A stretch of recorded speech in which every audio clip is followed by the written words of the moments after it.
Assalamualaikum warahmatullahi wabarakatuh. Bertemu lagi bersama Ibu di channel Kelas Kimia. Apa kabar semuanya? Insya Allah sehat ya. Pada video kali ini, kita akan mempelajari materi tentang termokimia. Dan yang akan kita bahas adalah sistem dan lingkungan, entalpi dan perubahan entalpi, reaksi eksoterm dan endoterm, serta jenis-jenis perubahan entalpi standar. Simak video ini sampai selesai.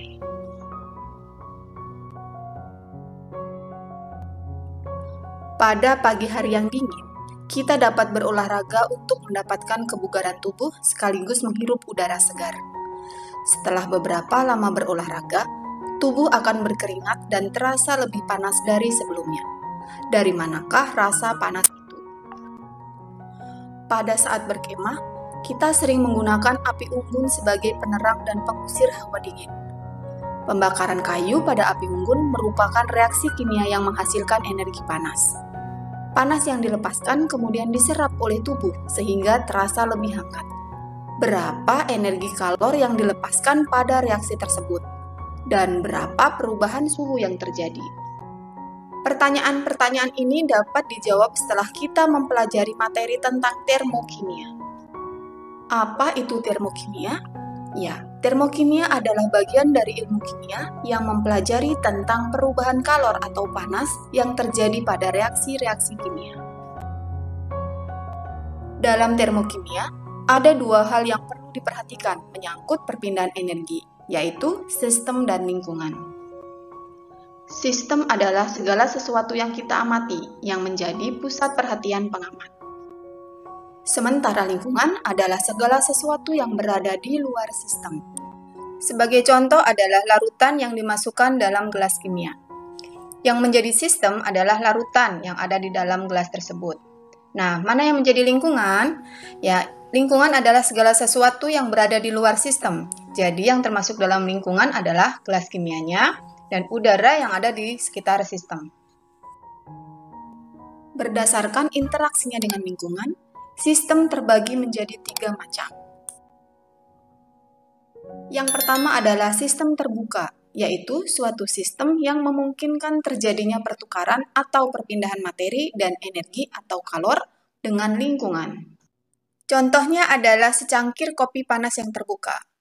Pada kopi panas tersebut, kita dapat merasakan panas di sekitar gelasnya, yang artinya bahwa terjadi pertukaran energi dengan lingkungan. Selain itu, kita juga dapat melihat uap panas dan mencium aroma kopi, yang artinya bahwa telah terjadi pertukaran materi dengan lingkungan. Yang kedua adalah sistem tertutup, yaitu suatu sistem di mana antara sistem dan lingkungannya dapat terjadi perpindahan energi atau kalor, tetapi tidak dapat terjadi pertukaran materi. Sebagai contoh, dalam segelas kopi yang tertutup, kita masih bisa merasakan panas di sekitar gelas. Dan yang terakhir, sistem terisolasi, yang merupakan suatu sistem di mana tidak memungkinkan terjadinya perpindahan kalor dan materi antara sistem dan lingkungan. Contohnya adalah air panas di dalam termos. Selanjutnya, kita akan belajar tentang entalpi dan perubahan entalpi.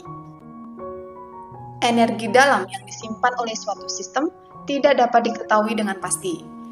Yang dapat diketahui adalah besarnya perubahan energi dari suatu sistem, jika sistem tersebut mengalami suatu perubahan. Energi kimia yang dikandung di dalam suatu zat, ini yang disebut dengan entalpi. Dan entalpi ini tidak dapat dihitung. Yang dihitung adalah perubahan entalpinya atau delta H-nya, yang merupakan selisih dari entalpi produk dengan entalpi reaksi.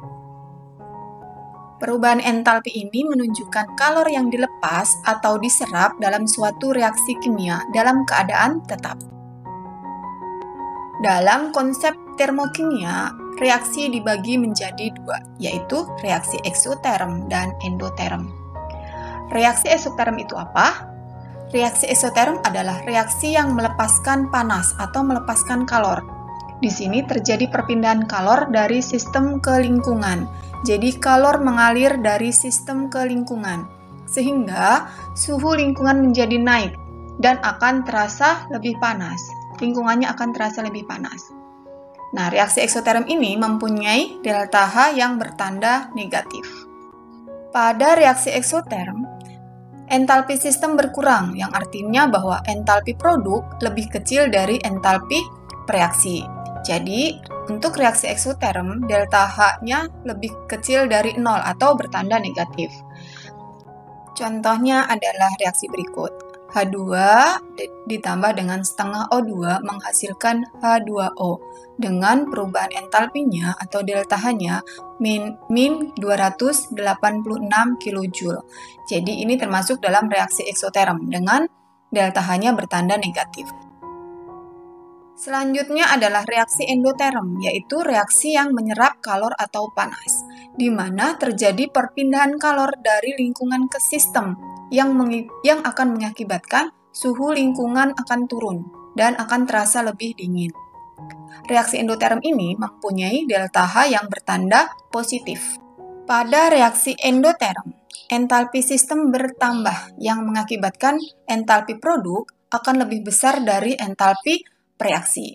Sehingga pada reaksi endoterm, delta H-nya akan bertanda positif, lebih besar dari 0. Sebagai contoh adalah reaksi berikut. H2O menghasilkan H2 ditambah setengah O2 dengan delta H-nya adalah plus 286. Ini merupakan reaksi endoterm. Karena kenapa? Karena delta H-nya bertanda positif. Reaksi kimia banyak macamnya. Di antaranya adalah reaksi pembentukan, reaksi penguraian, dan reaksi pembakaran. Setiap perubahan kimia pasti melibatkan kalor atau perubahan entalpi.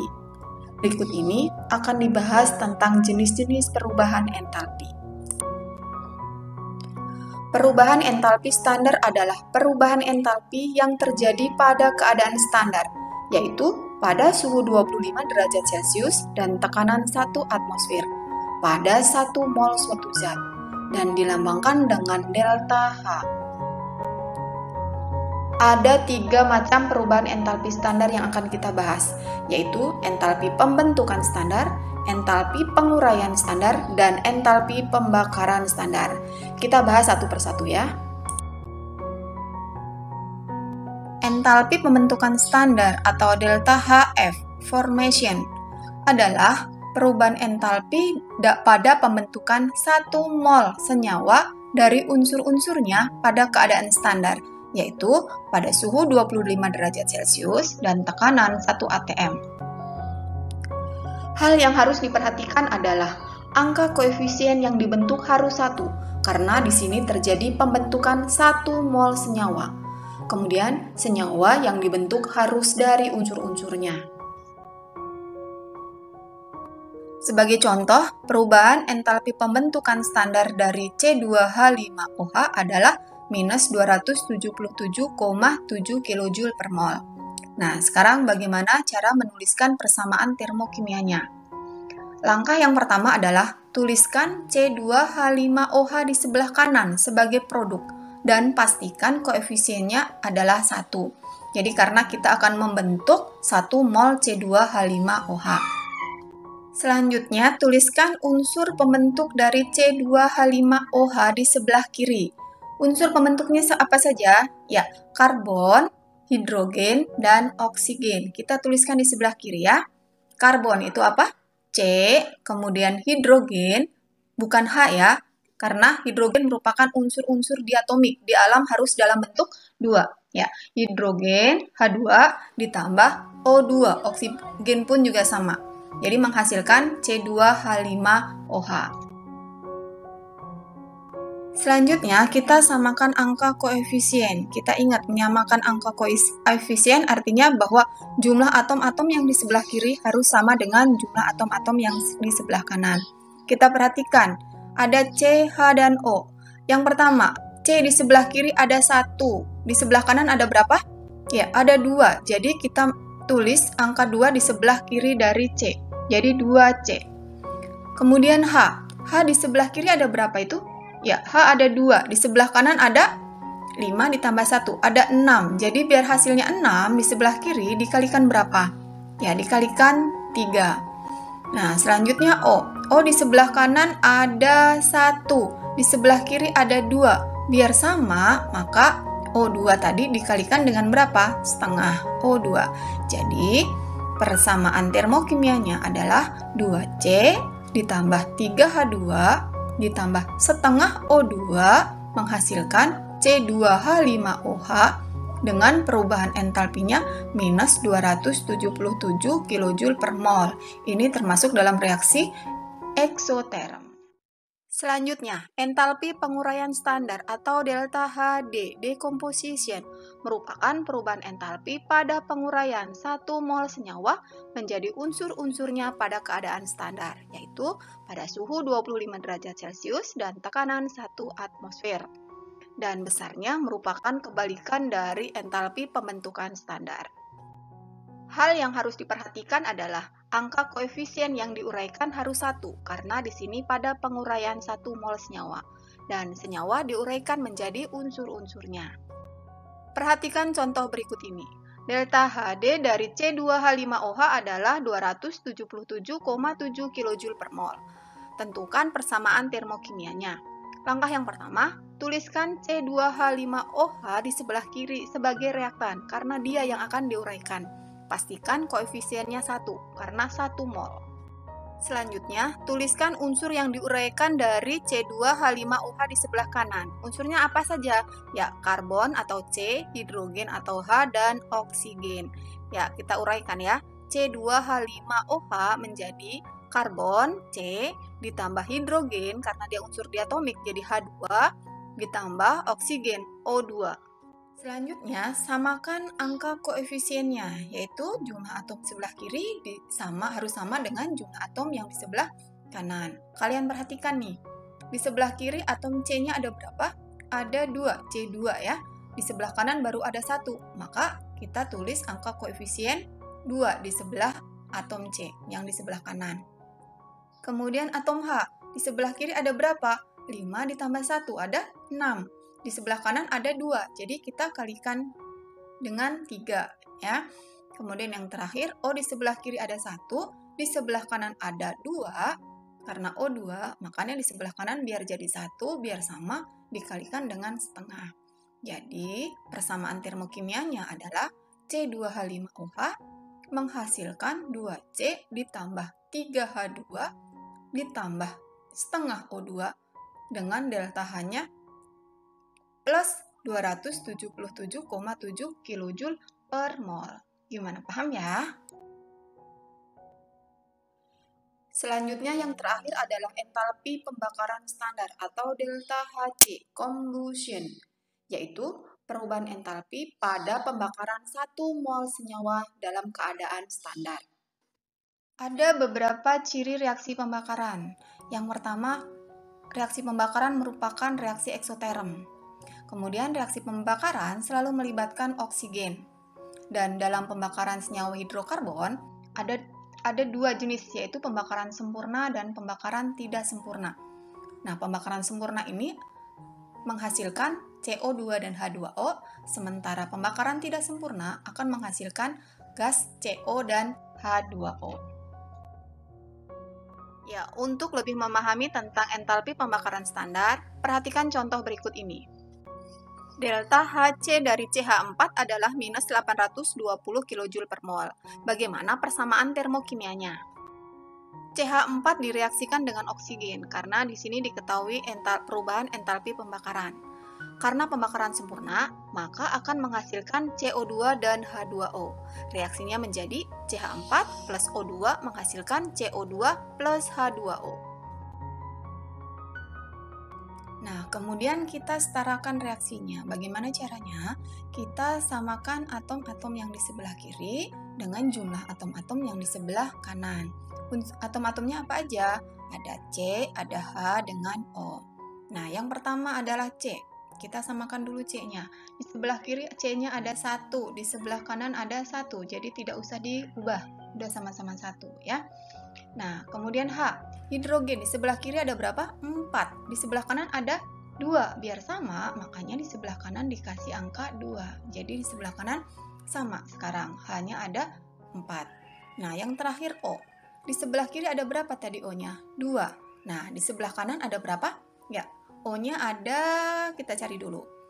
O dari CO2 ada 2, kemudian O dari H2O ada 2 juga, karena tadi ada angka 2 sebelum H2O ya.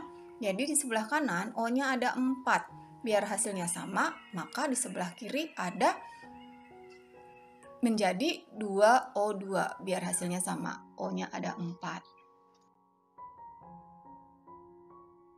Sehingga persamaan termokimianya adalah CH4 ditambah 2O2 menghasilkan CO2 ditambah 2H2O dengan delta H-nya minus 802 kJ per mol.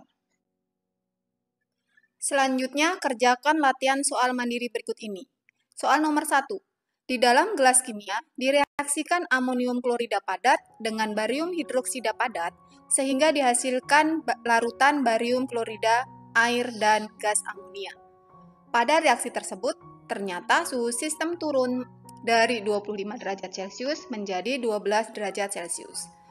Dari fakta tersebut, tunjukkan manakah yang menjadi sistem dan lingkungan, serta tentukan apakah reaksi tersebut termasuk dalam reaksi eksoterm atau endoterm. Nomor 2. Jika arang atau karbon dibakar dengan oksigen menjadi gas karbon dioksida, akan dilepaskan kalor sebesar 394 kJ per mol. Tuliskan persamaan termokimianya. Dan soal nomor 3. Tuliskan persamaan termokimia dari pernyataan berikut. Delta HF CaCO3 sama dengan minus 1207 kJ per mol dan delta HD CH3OH minus 638 kJ per mol. Alhamdulillah, selesai sudah pembelajaran kita kali ini. Tetap semangat dan wassalamualaikum warahmatullahi wabarakatuh.